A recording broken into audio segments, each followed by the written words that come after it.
அதே மாதிரி இங்கே ஸ்டாலின் இப்போ பயங்கரமாக அவர் தூக்கமே வரல. ஏன்னா நமக்கு பேஸே இந்த மாதிரி ஓட்டில் தானே ஜெயிக்கிறான். செத்து போன ஓட்டு இப்போ நீங்கள் நமக்கு தெரியாது. ஆனால் செத்து போனவன் ஒரு தொகுதி வாரியாக எடுத்து வச்சுருக்கான். திமுக கருணாநிதி பீரியட்லேருந்து நமக்கு தெரியாது. நம்ம வீட்டில் செத்துருப்பாங்க, நம்ம வாக்காளர் பட்டியலில் நீக்க மாட்டோம். திமுக காரன் வந்து ஓட்டு போட்டுருவான். அப்போ செத்தவன் ஓட்டு போட்டுக்கிட்டே இருப்பான் ஒவ்வொரு தேர்தலையும். காரணம் திமுக காரன் இதுக்கு பேர் தான் கள்ள ஓட்டு. ஒரு பதவியேற்பு வாசகம்ங்கிறது ஃபார்மேட் இருக்கணும், இப்படித்தான் படிக்கணும்னு இருக்கணும். நீ இங்கிலீஷ்னா இங்கிலீஷ் ஃபார்மேட், நம்ம எங்கள் தமிழ்நாட்டிலேருந்து வர தமிழ்நாட்டு பேரையை குட்டிச்சவராகிறான், கண்டதை படிக்கிறான். அதனால் இனிமேலாவது மத்திய அரசாங்கத்துக்கு கேட்டுக்கிறேன், இந்த பார்லிமெண்ட்டில் இந்த திமுக காரன் எடுக்கிறதுலாம் கரெக்டாக ஃபார்மேட் இப்படி தாண்டா படிக்கணும். உதயநிதி வாழ்க்கையா தூக்கி வெளியில் தள்ளுங்க, ஸ்டாலின் வாழ்க்கைனா தூக்கி வெளியில் தள்ளுங்க. இவங்கெல்லாம் போதையில் இதுக்கு உலா வர்றாங்கன்னு சினிமா நடிகர்லாம் புத்தகம் எழுதுகிறாங்க. சினிமா நடிகரை பற்றி புத்தகம்னா உதயநிதிட்ட கொடுக்கலாம், செப்பேடுகளை பற்றி புத்தகத்தை போய் உதயநிதிட்ட கொடுக்குறீங்கன்னா கேவலமான விஷயம் இல்லை.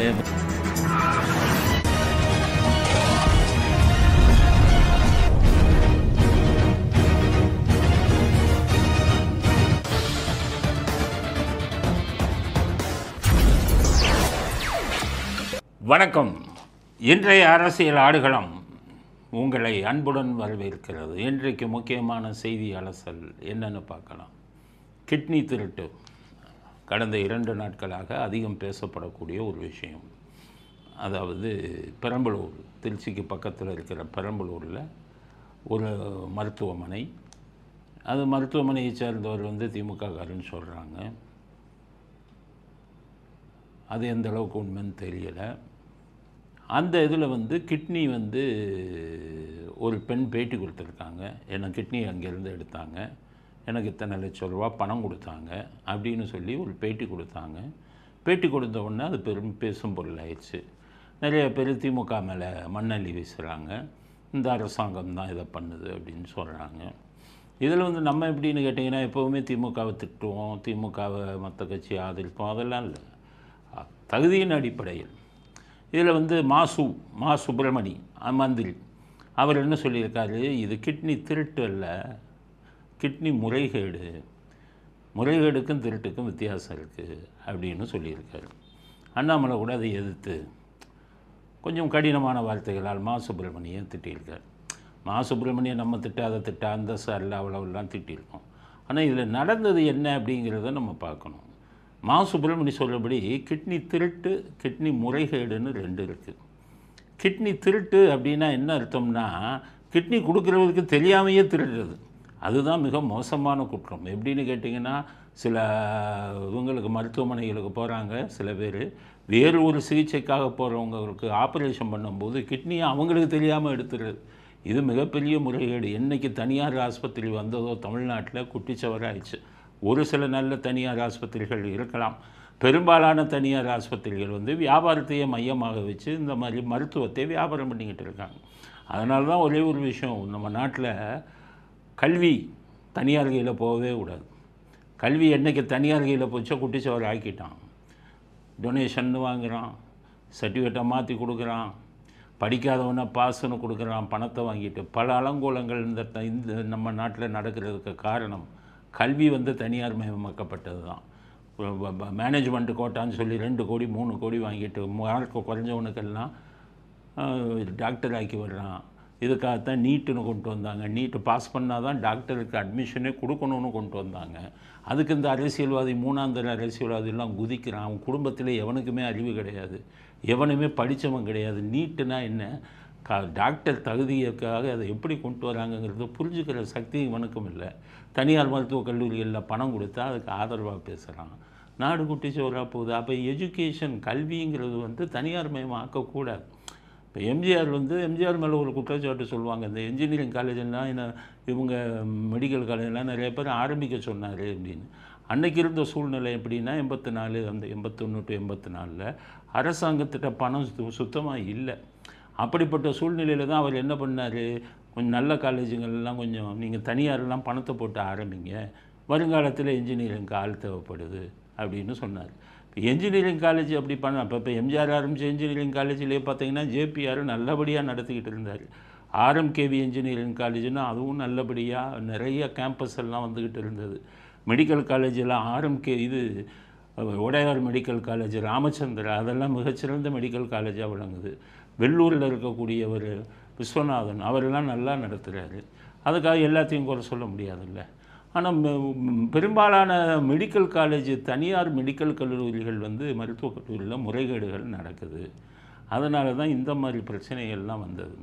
நம்ம நாட்டில் என்ன சட்டம்னு கேட்டிங்கன்னா, பாடி டிரான்ஸ்பிளான்டேஷன் ஆக்ட்னு இருக்குது, ஆர்கன் டிரான்ஸ்பிளான்டேஷன் ஆக்ட், அதாவது உறுப்புகளை தானம் செய்கிற சட்டம் 94 இது போட்டாங்க. ஜெயலலிதா இருக்கும்போது இந்த சட்டம் போட்டாங்க.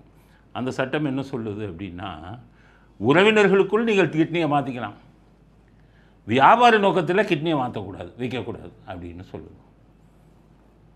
இப்போ சில பேர் மூளைச்சாவு அடைஞ்சு ஆக்சிடெண்ட்டில் மூளைச்சாவு அடைஞ்சால் அவங்க உறவினர்கள், டிசீஸ்டு டொனேஷன்னு பேர், அவங்க உறவினர்கள் அவங்க இதை வந்து தானமாக கொடுக்கலாம். மற்றபடி கமர்ஷியலாக வியாபார அடிப்படையில் பணத்தை கொடுத்து பண்ணக்கூடாதது குற்றம் அப்படின்னு சொல்லுது.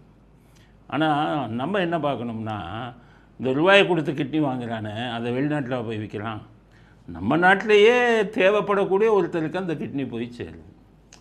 அது சட்டப்படி தப்புன்னு சொன்னாலும் சில இதில் அது வந்து அவசியமாக. இப்போ ரஜினிகாந்துக்கே கிட்னி மாற்றிருக்காங்க, யாரோ ஒரு டொனேஷன் கொடுத்தவர்கிட்ட தான் பணத்தை கொடுத்து மாற்றிருக்காங்க. ரஜினிகாந்த் கேஸில் என்னென்னா அவருக்கு நிறையா கோடிக்கணக்கான பணம் கொடுத்துருக்காங்க கிட்னி கொடுத்தவருக்கு. அதனால் இன்னொருத்தருக்கு அது போய் உபயோகமாகுது. அதனால தான் கிட்னி திருட்டு இல்லை இப்போ நடந்தது, இது கிட்னி முறைகேடு. அவங்களுக்கு பணத்தை கொடுத்து வாங்கியிருக்காங்க, இருந்தாலும் அதை சட்டம் தடுக்குது அப்படிங்கிறது தான். இதை இப்போ நம்ம வந்து இன்னொருத்தருக்கு கொடுக்கக்கூடிய அந்த கிட்னியை வந்து நம்ம பெரிய குற்றமாக எடுத்துக்கொள்ளக்கூடாது. காரணம் இன்னொரு உயிரை காப்பாற்றுகிறது. ஆனால் இதில் நம்ம எதை பார்க்கணும் அப்படின்னு கேட்டிங்கன்னா, முக்கியமாக இந்த கிட்னியை வாங்கி அவங்களுக்கு பணம் கொடுக்குறதுல மிகப்பெரிய முறைகேடு நடக்குது. அது எப்படி முறைகேடு நடக்குதுன்னா, இதுக்குன்னே புரோக்கர் சுற்றுறான். அவன் கிட்னியை விலை பேசுகிறது 30 லட்சம் 40 லட்சம்னு பேசுகிறான். ஆனால் கிட்னியை கொடுக்குறவனுக்கு 4-5 லட்சம் போகும், புரோக்கருக்கு அதை விட அதிகம் 10 லட்சம் 15 லட்சம் போகும். இந்த தனியார் ஆஸ்பத்திரியை வச்சு நடத்துகிறவன் அவன் வந்து கமிஷனை எடுத்துக்கிறான். இதைத்தான் நாம் தடுக்க வேண்டும்.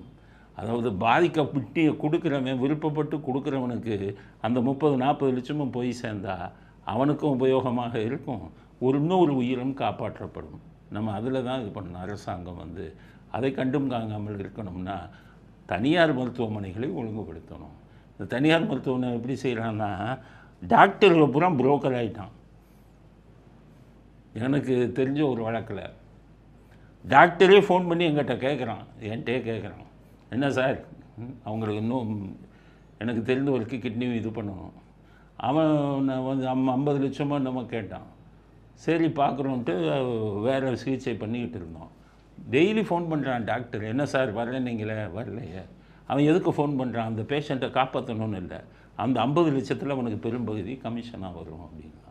அதனால் தனியார் மருத்துவமனைகள் குறிப்பாக இவங்களை வந்து மருத்துவமனைகள், மருத்துவக் கல்லூரிகள் தனியார் கையிலிருந்து முதல்ல பிடுங்கலைன்னா, அதை அரசாங்கம் ஏற்கலைன்னா இந்த இதை மாற்றவே முடியாது.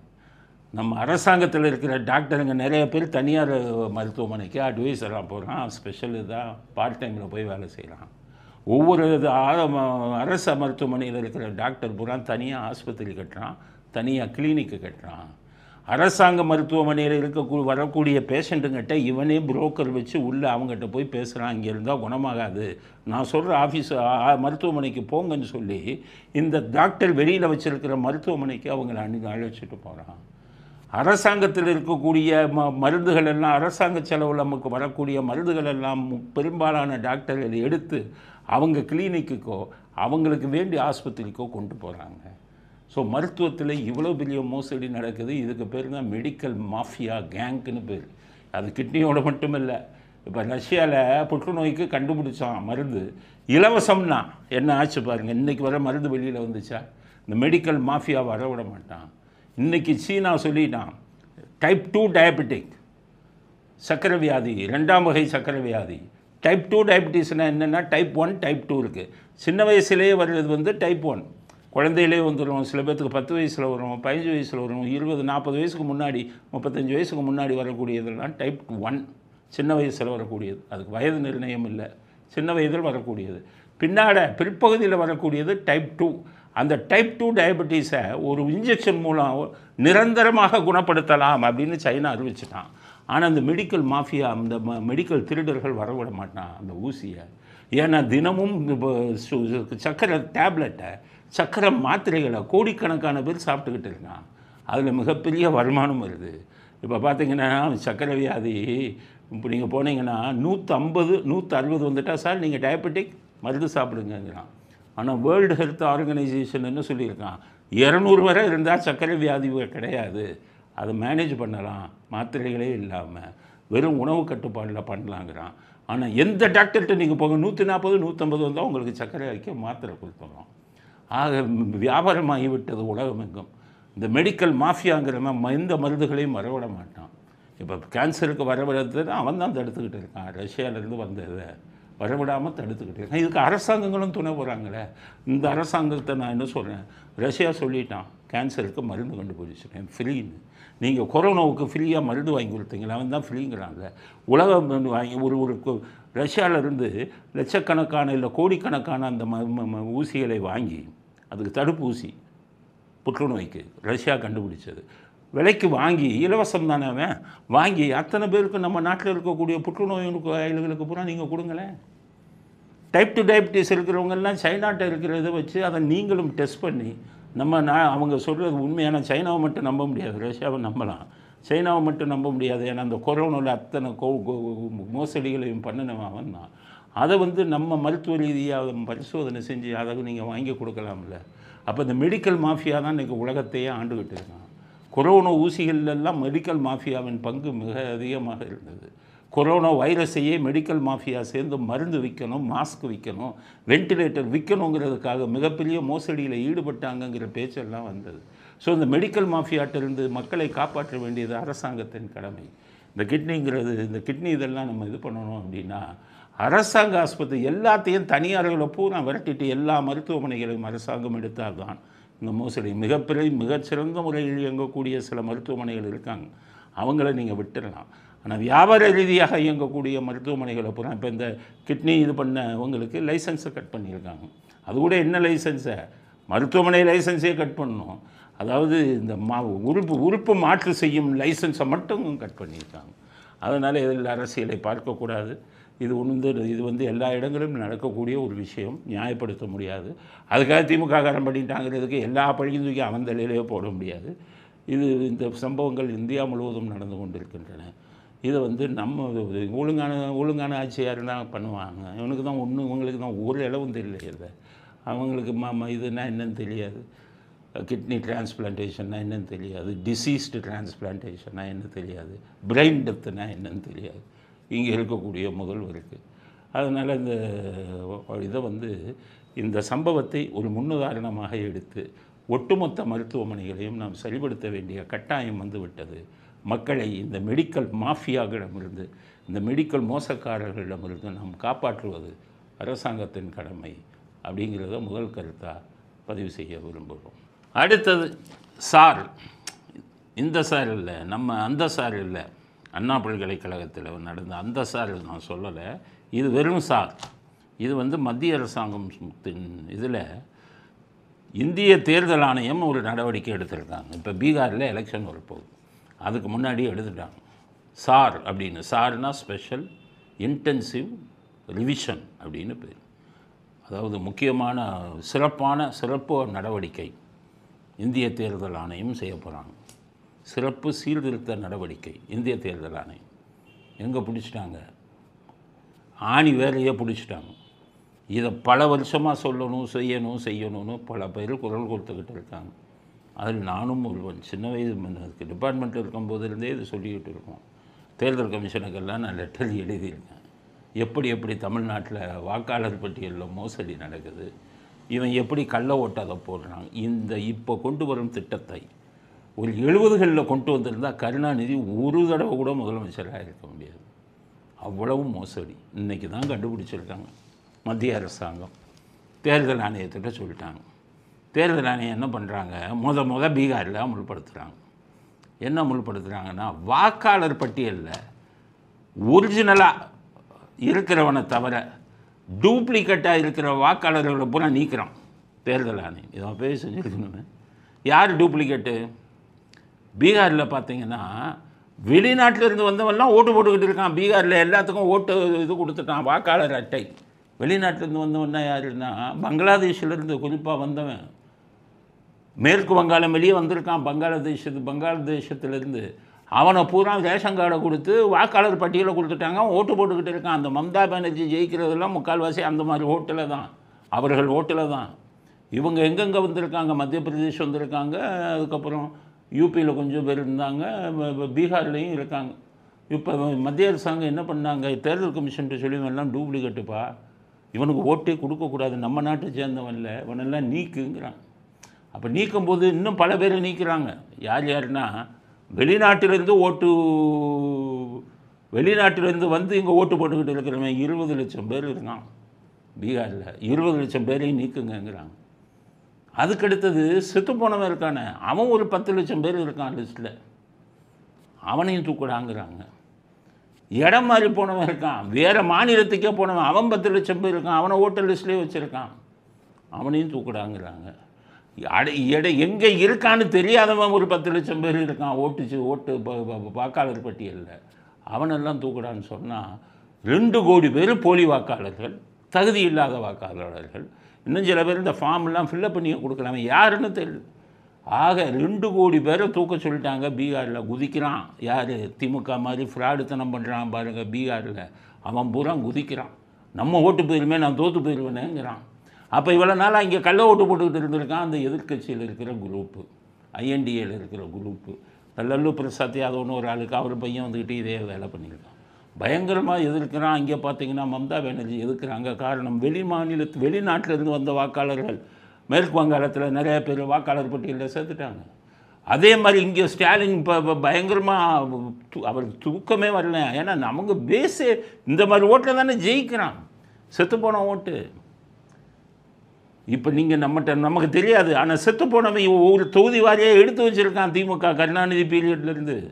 நமக்கு தெரியாது, நம்ம வீட்டில் செத்துருப்பாங்க, நம்ம வாக்காளர் பட்டியலில் நீக்க மாட்டோம், திமுககாரன் வந்து ஓட்டு போட்டுருவான். அப்போ செத்தவன் ஓட்டு போட்டுக்கிட்டே இருப்பான் ஒவ்வொரு தேர்தலையும். காரணம், திமுககாரன் இதுக்கு பேர் தான் கள்ள ஓட்டு. அதுக்கடுத்தது இந்த வெளிமாநிலவங்கள்லாம் வந்திருக்கிறவங்களுக்கு திமுகவுக்கு அது வந்து ஒரு வசதி. முக்கால்வாசி பங்களாதேஷிலேருந்து வந்தாங்கன்னா இவங்க பிஜேபி மதவாத கட்சின்னா அவன் ஓட்டை வாங்கிடுவான். அடுத்தது வீடை காலி பண்ணவன், இடம் மாறி போனவன், இதை பூரா லிஸ்ட்டு அவங்க ஆஃபீஸில் அப்படியே இருக்கும். கருணாநிதி அப்போ அப்படி எடுத்து வைப்பார். இதை முதலிலேயே செய்திருந்தால் கருணாநிதி ஒரு தடவை கூட முதலமைச்சராக வந்திருக்க முடியாது. இப்போ ஸ்டாலினுக்கு காய்ச்சல் வந்துருச்சு. ஆகா, இதெல்லாம் எடுத்தால் நம்ம ஆணி வேலை ஆடி போயிருமே. கள்ள ஓட்டு தெரியாமல் போடுற ஓட்டெல்லாம் வந்து இனி வெளியில் வந்து இதுவும் பண்ண முடியாத. அப்போ 10, 20 சீட்டு 30 சீட்டு இந்த கூட்டணி வச்சாலும் முடியாதுன்னு பயந்து எல்லோரும் எதிர்க்கிறார்கள். நாங்கள் சொல்கிறோம் இந்திய தேர்தல் ஆணையத்துக்கு, நீங்கள் சொல்வது தான் செய்வது தான் சரி. அத்தனை போலி வாக்காளர்களையும் நீக்காவிட்டால் ஜனநாயகம் என்பது தமிழ்நாட்டில் மட்டுமல்ல இந்தியாவிலேயே செத்துவிடும். அதனால் இதை உடனடியாக நடவடிக்கை எடுக்கணும். இந்த இவங்க ஒவ்வொரு இதுலையும் புதுசாக கண்டுபிடிப்பாங்க.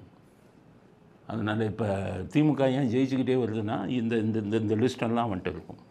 இப்போ எலெக்ஷன் கமிஷன் எடுக்கிறான்ல, யாருன்னே தெரியாது, கான்டாக்டே பண்ண முடியாதவன், வெளி மாநிலத்திலிருந்து வந்தவன், எங்கே இருக்கான்னு தெரியாதவன், செத்தவன், வெளிநாட்டில் இருந்து, இது லிஸ்ட்டு பூரா அவன் வச்சுருக்கான். எப்படி சார் ஓட்டு போடுவான்னா, ஆதார் கார்டு அவன் பிரிண்ட்டு பண்ணுறாங்க. ஆதார் கார்டு திமுக அதில் வந்து பிரிண்ட்டே பண்ணுறாங்க கம்ப்யூட்டரில், ஒரு ஃபோட்டோவை போட்டு கருப்பு மையை அழிக்கிறதுக்குன்னே ஒரு திரவம் வச்சுருக்கான். ஆக இப்போத்தான் அஸ்திவாரம் ஆடப்போகிறது, திமுகவின் அஸ்திவாரம். இதை கொண்டு வந்துட்டால் திமுக 2026 காலியாகிடுவாங்க, அஸ்திவாரம் காலியாகிவிடும். எதிர்க்கிறார்கள் திமுகவையும் சேர்ந்தவர்கள். திமுக எப்படி தான் ஜெயிக்குதுங்கிறீங்க. எல்லா குற்றவாளிகளும் திமுகவில் வந்து மெம்பர் ஆகியிருக்கான். அவன் ஒவ்வொரு தேர்தலையும் குடும்பத்தோடு போய் ஓட்டு போடுவான். வீட்டில் கேட்டான்னு சொல்லுவாங்க, நம்ம ஆட்சி வந்தால் தான் நான் குற்றச் செயல்கள் புரிய முடியும், போலீஸ்காரங்க நீ கைது பண்ண மாட்டான் திமுககாரன், வேறு ஆட்சி வந்தால் நான் ஜெயிலுக்கு போகணுன்னு வருவான். எல்லா குற்றவாளிகள், கட்ட பஞ்சாயத்து பண்ணுறவன், ரவுடித்தனம் பண்ணுறவன், அவ்வளோ இவன்ட்டுக்கு இவன் கையில் பணமும் நிறையா இருக்கும். இது கஞ்சா கடத்துவான். டாஸ்மாக் கடைகளில் இன்றைக்கி வந்து அரசாங்கம் நடத்துது. முன்னாடி பார்த்தீங்கன்னா 25 வருஷத்துக்கு முன்னாடி பார்த்தீங்கன்னா எல்லாம் திமுக ரவுடிஸு கட்ட பஞ்சாயத்து பண்ணுறவன் தான் டாஸ்மாக் கடையை ஏலத்துக்கு எடுப்பான். ஜெயலலிதா 2001 வந்து தான் பார்த்தாங்க எப்படிடா எலெக்ஷனில் இவங்க ஜெயிக்கிறாங்கன்னு பார்த்தா அவ்வளோ பேரும் டாஸ்மாக் வச்சு கோடீஸ்வரனாக இருந்தான். அத்தனை ரவுடி போயிடணும். அப்புறம் தான் இவங்களை முதல்ல ஒழிச்சு கட்டணும் தான் அரசாங்கத்துக்கு எடுத்தாங்க. ஆக முல்லை மாதிரி முடிச்சு வைக்கிறவன், கொலை செய்கிறவன், கொள்ளையடிக்கிறவன், கட்ட பஞ்சாயத்து பண்ணுறவன், மண்ணல் எல்லாம் வந்து திமுகவில் தான் இருப்பான். அவன் வந்து கண்ணை மூடிட்டு ஓட்டு போட்டுருவான். அதில் தான் இவன் ஜெயிக்கிறான். ஆக சமூக விரோதிகளின் கூடாரம்னு சொல்கிறேன்ல அதுதான். இப்போ இந்த எலெக்ஷன் கமிஷன் இதை கொண்டு வந்து விட்டால் நாட்டில் வந்து இன்னுமே தான் நேர்மையான முறையில் தேர்தல் நடக்கும். உடனடியாக இதை வந்து தமிழ்நாட்டுக்கு கொண்டு வாங்க. இப்போவே எடுத்துருங்க. வாக்காளர் இதுங்களில் பூரா இப்போவே எடுத்துருங்க. எடுத்து 26க்கு முன்னாடி நேர்மையான வாக்காளர் பட்டியல் உருவாக்கப்பட்டால் திமுக ஜென்மத்திலையுமே ஆட்சிக்கு வர முடியாது. 4000 கொடுத்தாலும் வர முடியாது. இதை மத்திய அரசும் இந்திய தேர்தல் ஆணையமும் செய்ய வேண்டும். இந்த முயற்சியை வரவேற்கிறோம். இன்னும் சொல்லப்போனால் ஃபிங்கர் பிரிண்ட் சிஸ்டம் நான் டிபார்ட்மெண்ட்டில் இருக்கும்போதே பல தடவை எழுதியிருக்கேன் தேர்தல் ஆணையத்துக்கு. கைரேகையை பேஸ் பண்ணி தான் ஓட்டு போடணுன்னு வச்சுட்டா எல்லா ஓட்டும் கரெக்டாக வந்துடும். டூப்ளிகேட் ஓட்டு வராது. இப்போ இந்த இதில் எடுக்கிறாங்க 7 லட்சம் பேர் 2 தொகுதி 3 தொகுதியில் ஓட்டில் வச்சுருக்கான் வாக்காளர் பட்டியலில். இது போல டிஎம்கே டாக்டிக்ஸு. இங்கேயும் எடுத்திங்கன்னா எப்படியும் 10-20 லட்சம் பேர் 3-4 தொகுதியில் இருப்பான். அதனால் கைரேகை இதை வந்து நீங்கள் கொண்டு வந்துடணும். வாக்காளர் பட்டியலில் சரி பண்ணணும். தமிழ்நாட்டில் தேர்தல் நடக்கும்போது 2026 மேலே இந்த நடவடிக்கைகளில் நடந்தால் இதுக்கப்புறம் திமுகவுக்கு அதோடு முடிஞ்சு போச்சு, அஸ்தமம் அதோடு இதாயிரும் அப்படிங்கிறத தமிழ்நாட்டு மக்களுக்கு செய்தியாக தெரிவிக்கிறேன். நல்ல ஒரு நடவடிக்கையை இந்திய தேர்தல் ஆணையம் எடுத்திருக்கிறது அப்படிங்கிறது அடுத்த கட்ட கருத்து. அடுத்தது 6 ராஜ்யசபா எம்பிக்கள் என்று ஓய்வு பெற்றிருக்காங்க. அந்த ஓய்வு பெற்றவங்களுக்கெல்லாம் விடை கொடுத்துருக்காங்க, பிரியா விடை கொடுத்துருக்காங்க, விழா நடத்தியிருக்காங்க இதில் டெல்லியில் ராஜ்யசபாவில். அதில் ஒரே ஒரு விஷயம், இந்த 6 பேர் வந்ததில் இதில் 6 பேரில் யார் யார் எவ்வளவு நாள் வந்து பார்லிமெண்ட்டுக்கு ஒழுங்காக போயிருக்காங்கன்னு எடுத்தால் அதில் கடைசி இடம் நம்ம அன்புமணி ராமதாஸுக்கு தான். அப்போ ராஜ்யசபா சீட்டை கேட்டு வாங்குவாங்க. ஏன் கேட்டு வாங்குவாங்கன்னா நாட்டுக்கு நன்மை செய்யவா? அது இல்லை. அவர் மேல் ஊழல் நடவடிக்கைகள் இருக்குது, 5000 கோடியில் வழக்கு இருக்குது, அதுலேருந்து தப்பிச்சுக்கணும். எம்பின்றது தான் நமக்கு ஒரு கவசமாக இருக்கும் அப்படிங்கிறதுக்காக வாங்கினார் அவர். அவர் கடமையை, ஜனநாயக கடமையை ஒழுங்காக செஞ்சாரா? மிக குறைந்த நாட்கள் ராஜ்யசபாவுக்கு போனது அன்புமணி ராமதாஸ் தான். அந்த 6 பேர்லங்கிறது மோசமான ஒரு விஷயம் இல்லை. நம்மெல்லாம் நோ ஒர்க்கு நோ பேமா. நீங்கள் ஒரு கம்பெனியில் கவர்மெண்ட்டில் வேலை செஞ்சு மெடிக்கல் லீவ் போட்டிங்கன்னா எல்லாம் முடிஞ்சிட்டா லாஸ் ஆஃப் பே, சம்பளம் கொடுக்க மாட்டான். ப்ரைவேட் இதிலெல்லாம் நோ ஒர்க்கு நோ பே. நீ வேலை செய்யலைன்னா சம்பளம் இல்லைம்மா. அரசியல்வாதிக்கு மட்டும் வேலை செய்யாமல் சம்பளம் வாங்குகிற ஒரே அரசியல்வாதி தான் இவர். இவ்வளவு நாள் போகல, அவர் சம்பளம் எவ்வளோ வாங்கியிருக்கான்னு பாருங்கள். எல்லா சம்பளமும் கரெக்டாக வாங்கியிருப்பார். வேலை செய்யாத, நாடாளுமன்றத்துக்கு போகாத நாட்களுக்கு கூட அது சம்பளத்தை வாங்கியிருப்பாங்க. ஆனால் கோடியாக கையில் வச்சுருக்காங்க. அந்த அரசாங்க சம்பளத்தை விட்டு கொடுக்கலாம்ல, வாங்காமல் இருக்கலாம்ல. அது இவர் மட்டுமா இப்படின்னு பார்த்தீங்கன்னா தமிழ்நாட்டில் நிறைய பேர். மூக்க அழகிரியே கருணாநிதி மத்திய மந்திரியானார். மூக்க அழகிரி பார்லிமெண்ட்டுக்கே போக மாட்டார். மூக்க அழகிரி ஒரு கேள்விக்கு கூட பாராளுமன்றத்தில் பதில் சொன்னதில்லை. அவரை கேபினெட் மந்திரி அந்த மன்மோகன் சிங் வச்சுக்கிட்டு நிர்வாகமே நடக்கலை. அவர் எத்தனை நாள் பாராளுமன்றத்துக்கு போனீங்க அப்படின்னு பார்த்தீங்கன்னா அன்புமணி ராமதாஸோட கம்மியாக தான் போயிருப்பார் மூக்க அழகிரி. அப்போ இவங்கெல்லாம் எதுக்கு இவங்கெல்லாம் எம்எல்ஏவாக தேர்ந்தெடுக்கணும், எம்பியாக தேர்ந்தெடுக்கணும்? இப்போ கனிமொழி பாருங்கள், 3/4 நாள் போக மாட்டாங்க. அவங்க சிங்கப்பூரில் தான் இருப்பாங்க. எப்போவாவது அப்பப்போ இங்கே ரெஸ்ட்டு கிடைச்சதுன்னா அப்போ வந்து பார்லிமெண்ட் அட்டன் பண்ணிவிட்டு அவங்க பேசுகிறது அப்படியே எடுத்து இவங்க கையில் வச்சுருக்கிற யூடியூபுக்கும் டிவிக்கும் பணத்தை கொடுத்து போடுங்க அம்மாங்க நம்மளை ஏமாற்ற. கனிமொழி போகிறாங்க பேசுகிறாங்கன்னு நம்ம நினைப்போம். எத்தனை நாள் போனாங்க, எத்தனை நாள் பேசுனாங்க, சிங்கப்பூரில் எத்தனை நாள் இருந்தாங்கன்னு கணக்கெடுங்க. ஆனால் இவர்களும் முழு சம்பளத்தை வாங்கிக்கிட்டு இருப்பாங்க. ஸ்டாலின் எடுத்துக்கங்க, அவங்க அப்பா முதலமைச்சராக இருக்கும்போது இவர் துணை முதலமைச்சராக இருக்கிறதுக்கு முன்னாடி 1000 விளக்கு தொகுதியில் இருந்தார். எத்தனை நாள் அசம்பிளிக்கு போயிருக்காருன்னு கணக்கெடுத்து கொடுக்க சொல்லுங்கள். ஆக இவர்கள் எல்லாம் ஜனநாயக கடமையை வந்து ஒழுங்காக செய்யாதவங்க. இவர் இப்போ உதயநிதி போங்க, எவ்வளோ நேரம் சட்டசபைக்கு போயிருக்காரு, எவ்வளோ நேரம் இங்கே இருக்காருன்னு பாருங்கள். இருக்கிற நேரத்தில் மொபைல் ஃபோனை வச்சு பார்த்துக்கிட்டு இருக்காரா, இல்லை கேள்வி நேரம் இதிலெல்லாம் கேட்டுக்கிட்டு இருக்காரான்னு பாருங்கள். ஆக டெடிகேஷனுங்கிறது யாருக்குமே கிடையாது. அப்படிப்பட்ட இதில் தான் நம்ம தமிழ்நாடு எம்பிகள் தான் இவ்வளோ மோசமாக இருக்காங்க. இதுக்கிடையில் இவர் என்ன சொல்கிறாரு, வைகோ அன்னைக்கு ஓய்வு பெற்றுட்டார். அதுக்கு புலியைப் போல் கர்ஜித்தவர் வைகோ ராஜ்யசபாலன்னு ஸ்டாலின் ஆஸ்பத்திரியில் இருந்துக்கிட்டே வாழ்த்து சொல்கிறார். அதை எழுதி கொடுத்தவங்க ஒழுங்காக எழுதி கொடுத்தா நான் தெரியல. கர்ஜனை கர்ஜித்தாராம், புலியைப் போல் கர்ஜித்தாராம். சிங்கம் தான் கர்ஜிக்கும், புலி உருமும். அந்த வார்த்தைகளை பார்த்து போடணும். நிறைய போய் கர்ஜிக்கும்னு சொல்லலாமா? கர்ஜனைனாலே சிங்கத்துக்குத்தான். சிங்கம் கர்ஜிக்கும், புலி உருமும். ஆக புலியைப் போல் உருமியவர்னு சொல்லியிருக்கணும், இல்லைன்னா சிங்கம் போல் கர்ஜித்தவர்னு சொல்லியிருக்கணும். புலியை போல் கர்ஜித்தவர்னா அதுலேயும் அவர் ஒன்றும் தெரியாமல் எழுதி கொடுக்குறதுக்கு தான் வரமில்ல. உங்களுக்கு படிக்கிறது அப்படியே பார்த்து படிச்சிங்கன்னா என்ன சொல்கிறது? புலி வேணாமா? புலிங்கிறீங்க, புலியை போல் கர்ஜித்தாருங்கிற. புலியை போல் கர்ஜித்தவரே ஏன்ப்பா உங்கள் அப்பா கட்சியை விட்டு வளர்க்குனாரு? புலியை போல் கட்சித்து இவர் பேர் வாங்கிடுவாரா, நம்ம பையன் ஸ்டாலின் அட்ரஸ் எல்லாம் போயிடுவார்னு பயந்துக்கிட்டு தானே உங்கள் அந்த புலியை இதை விட்டு விரட்டினார், கட்சியை விட்டு. இந்த புலி தானே விடுதலை புலிகளை 1989 விடுதலை புலிகளை போய் எங்கே போய் பார்த்துட்டு வந்தாங்க? பிரபாகரன் அப்போவே சொன்னார், கருணாநிதி நம்பகத்தன்மை இல்லாதவர், நான் அவரை பார்க்க விரும்பலை. அவர் கூப்பிட்டார் வைகோ, ஒரு தடவை மீட் பண்ணுங்க, நம்பகத்தன்மை இல்லாதவர். அண்ணா உங்களுக்கும் சொல்கிறேன், கருணாநிதியை நம்பாதீங்கன்னு சொல்லிவிட்டார். அதுக்கப்புறம் எங்கள் தலைவன் அப்படின்ட்டு வந்தார். 93 காலி பண்ணாங்க, 92 93. இன்றைக்கி புலிங்கிறாரு, கர்ஜனைங்கிறாரு. அன்னைக்கு காவேரி ஆஸ்பத்திரிக்கு கருணாநிதி உடம்பு சரியில்லாமல் இருக்கும்போது இதே வைகோ போகும்போது இன்று புலியை போல் கர்ஜிப்பவர்ங்கிறவர் அன்னைக்கு அவர் என்ன பண்ணார், எப்படி நடத்தினார், என்ன வார்த்தைகளை பேசினார், எல்லாம் ரெட்ட வேஷம். ஆக எம்பியாக இருந்து பெருசாக சாதிச்சுட்டாருன்னு இவரை வைகோவை சொல்கிறாங்க. நான் ஒன்று சொல்கிறேன், வைகோ நம்ம அங்கே பேசின இங்கிலீஷில் பேசின இதெல்லாம் உங்களுக்கு அனுப்புகிறேன். வட இந்தியாவை சேர்ந்த எம்பிக்கள் மற்ற மாநிலங்களை சேர்ந்த எம்பிக்கள் பேசினதையும் அனுப்புகிறேன். அதில் வைகோ கர்ஜித்தாரா இல்லை உரிமையானாரா அப்படிங்கிறதுலாம் நமக்கு தெரியும். நம்ம ஆளுங்க இப்படி தான் 4 வார்த்தை இங்கே இங்கிலீஷ் பேசணுன்னு இவங்க தான் பெரிய ஆளுங்க, இவங்க தான் இதுன்னு சொல்லுவாங்க. வைகோ பேசுகிற இங்கிலீஷோ உங்களுக்கு தெரியலனாலும் எனக்கு ரொம்ப நல்லா தெரியும். அது எப்படிப்பட்ட இங்கிலீஷ், ஏதோ ஆலையில்லா ஊருக்கு இழுப்பு பூச்சி அக்கறையுமா, அது மாதிரி இங்கே வச்சுக்கிட்டு தலையில் வச்சுக்கிட்டு உங்கள் இந்திரன் சந்திரன் பெரிய பேச்சாளர், மிகப்பெரிய நாடாளுமன்றத்தில் சாதனை செய்தார்னு ஊரை ஏமாற்றுவாங்க. இவங்க வெளியில் வந்துட்டாங்க. இப்போ ஒருத்தர் உள்ளே போகிறார், அவர் போய் இன்றைக்கி பதவி ஏற்கிறார். அது இந்த பதவி ஏற்கிறதெல்லாம் ஃபார்மெட் ஒன்று வேணும், இப்படித்தான் பாசிக்கணும்னு இருக்கணும். முதல்ல இந்த தமிழ்நாட்டுக்காரங்களுக்கு சொல்லிக் கொடுங்க. இந்த எம்பியாக போகிறான குறிப்பாக அந்த திமுக காரங்களுக்கு, அவங்களோட சேர்ந்தாலே புத்தி மாறி. இவர் போய் பதவி ஏற்றா விழுமிய உரிமையுடன் அது கேள்வியே படல. அவர் பதவி ஏற்கிறாரு. இந்த வீடியோவை பாருங்கள். நான் இப்போது ஏற்கவிருக்கும் கடமையினை நேர்மையாக நிறைவேற்றுவேன் என்றும் விழுமிய முறைமையுடன் உறுதி கூறுகிறேன். விழுமிய உரிமையுடன் பதவி ஏற்கிறேங்கிறார். ஏதோ கடவுள் மேலே இதாக சொல்கிறேங்கிறத விழுமிய முறைமையுடன். தமிழ் பண்டிட்டுகள்லாம் எடுத்து டிக்ஷனரியை தேடிக்கிட்டே இருக்காங்க. விழுமியன்னா சம்மந்தம் இல்லாதவர், விழுமிய அப்படிங்கிறது சம்மந்தம் இல்லாமல் வருது. என்ன இஷ்டத்துக்கு சொல்லிக்கிறதா? போன தடவை போனவன் பூரா உதயநிதி வாழ்க, ஸ்டாலின் வாழ்க அப்படின்னு பதவி ஏற்றுக்கிட்டு இருந்தால் அந்த திமுக காரங்கெல்லாம் வெக்கம் இல்லாமல். இதெல்லாம் எப்படியா அலோவ் பண்ணுறீங்க பார்லிமெண்ட்டில்?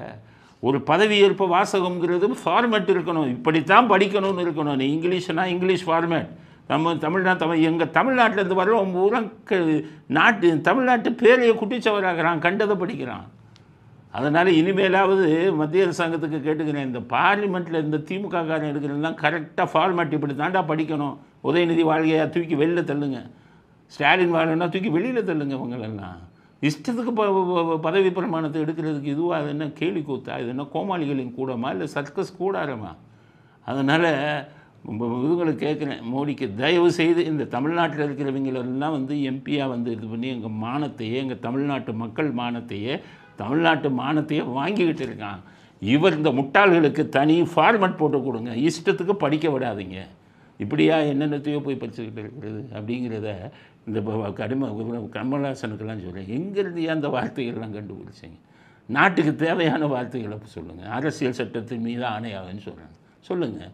இறைவன் மீது ஆணையாகன்னா உங்களுக்கு பிடிக்காது, ஏன்னா பெரிய நாசிகள் இல்லை, கிழிச்சிங்க நாசிகள்னு சொல்லிட்டு எல்லா அயோக்கியத்தனத்தையும் சினிமா உலகத்தில் பண்ணின அயோக்கியத்தனத்தை பூரா லிஸ்ட்டு பண்ணவா என்னென்ன பண்ணீங்கன்னு. நாசிகனாக இருந்து நேர்மையானவனா நல்லவனாக இருந்தால் அந்த நாசிகனை வணங்கலாம். அதனால் தெய்வத்துக்கு தான் போயிட்டு இப்படியெல்லாம் கேலி கூத்தாக்கிக்கிட்டு இருக்கீங்க பார்லிமெண்ட்டை அப்படிங்கிற கருத்தையும் கமல்ஹாசனுக்கு எதிராக பதிவு செய்ய விரும்புகிறோம். அடுத்தது இந்த எடுபடி சேகர் பாபு திருத்தணி முருகர் சம்மந்தப்பட்ட ஒரு புஸ்தகத்தை போய் இவருக்கு கொடுக்குறாரு, உதயநிதிக்கு. அந்த புஸ்தகம், அந்த ஃபோட்டோவை பாருங்க.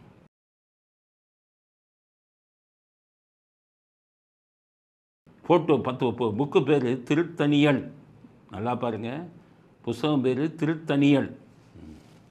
அதை போய் கொடுக்குறாரு. அதில் சுவடுகளும் கல்வெட்டிகளும் செப்பேடுகளும் கல்வெட்டுகளும்னு இருக்குது. யாரை போய் அலோலியான்னு சொன்னாலே இந்த எடுபடி அலோலியான்னு சொல்லிக்கிட்டு குங்குமத்தையும் இதையும் விபூதியும் பூசிக்கிட்டு இருக்காரு. இவர் நான் கடவுள் பக்தி இல்லைன்னு சொன்னாலும் இந்த உதயநிதி நானும் கிறிஸ்தவன் தான்னு மேடையில் பேசினார். அந்த ஆளுக்கு போய் முருகர் புஸ்தகத்தை கொடுத்தா அந்த முருகர் புஸ்தகத்துக்குரிய மரியாதையே போயிடுமா இல்லையா? இந்தெல்லாம் புஸ்தகத்தை படிக்கிறாள் அந்த உதயநிதி. புஸ்தகத்தை நான் வாசிக்க தெரியுமா? முதல்ல சாயங்காலம் ஆனால் உங்களுக்கு நைட்டு 2-3 மணிக்கு தூங்கிட்டு காலையில் 11 மணிக்கு எந்திரிக்கிறாள். இவங்கெல்லாம் போதையில் உலா வர்றாங்கன்னு சினிமா நடிகர்லாம் புஸ்தகம் எழுதுகிறாங்க. சினிமா நடிகளை பற்றி புஸ்தகம்னா உதயநிதிட்ட கொடுக்கலாம். செப்பேடுகளை பற்றி புஸ்தகம் போய் உதயநிதிட்ட கொடுக்குறீங்கன்னா கேவலமான விஷயம் இல்லை. இந்த எடுபடி சேர்பாவுக்கு சொல்கிறேன், நீ நல்ல பேர் வாங்கணும்னா காலில் விழுகிறீங்க, ஸ்டாலின் செல்ஃபை தூக்கி வைக்கிறீங்க, அது மாதிரி பண்ணுங்க. உங்களுக்கு முருகர் புஸ்தகம் தான் கிடைச்சதா நல்ல பேர் வாங்குறதுக்கு? யாருக்கையா போய் கொடுக்குறீங்க? சினிமா நடிகளோட சுற்றுறவங்களும் ரெஜெண்ட்டில் டெய்லி 2-3 படம் பார்க்குறவங்ககிட்ட போய் திருத்தணியல் புக்கை கொடுத்தாங்க. இந்த ஆளுங்களாம் எங்கே படிக்க போடுவாங்க? படித்தாலும் இதுங்களுக்கு என்ன புரிய போகுது? அதனால் இந்த திருத்தணியல் புக்கையை அவமானப்படுத்தி விட்டார் சேகர் பாபு. அவர் அதில் பேசுகிறாரு ஒரு உதயநிதி. சங்கிகளுக்கும் அடிமைகளுக்கும் இந்த தமிழ்நாட்டில் உரிமை கிடையாதுன்னு. உங்களை போல வந்தேரிகளுக்கே இந்த தமிழ்நாட்டில் உரிமை இருக்கும்போது இப்போ ஒரிஜினலாக பிறந்த சங்கிகள் அவனுக்கு ஏன் உரிமை இல்லை? நீங்கள் தான் உரிமை எங்கேருந்தோ வந்தாலுங்க, ஓங்கோல்லேருந்து வந்த கூட்டம், நீங்கள் வந்துக்கிட்டு இங்கே இருக்கிற சங்கிக்கு உரிமை இல்லைன்னா எனக்கு இதான விஷயம் இல்லையா? சும்மா சினிமா வசனம் மாதிரி ஏதோ ஒரு மைக்கு கிடைக்கிதுன்னா. அதனால் உதயநிதிக்கு சொல்கிறேன், சங்கிகளுக்கு உரிமை இல்லை என்றால் இந்த தமிழ்நாட்டில் உங்களை போகிற வந்தேரிகளை தான் முதல்ல தமிழ்நாட்டை விட்டு துரத்தணும். உங்களுக்குத்தான் இந்த எந்த உரிமையும் தமிழ்நாட்டிலே கிடையாது அப்படிங்கிற கருத்தையும் இறுதி கருத்தாக பதிவு செய்ய விரும்புகிறோம். இத்துடன் இன்றைய அரசியல் ஆடுகளம் நிறைவு பெறுகிறது. மீண்டும் நாளை புதிய செய்திகளுடன் உங்களை சந்திக்கிறோம். நன்றி, வணக்கம், ஜெயந்த்.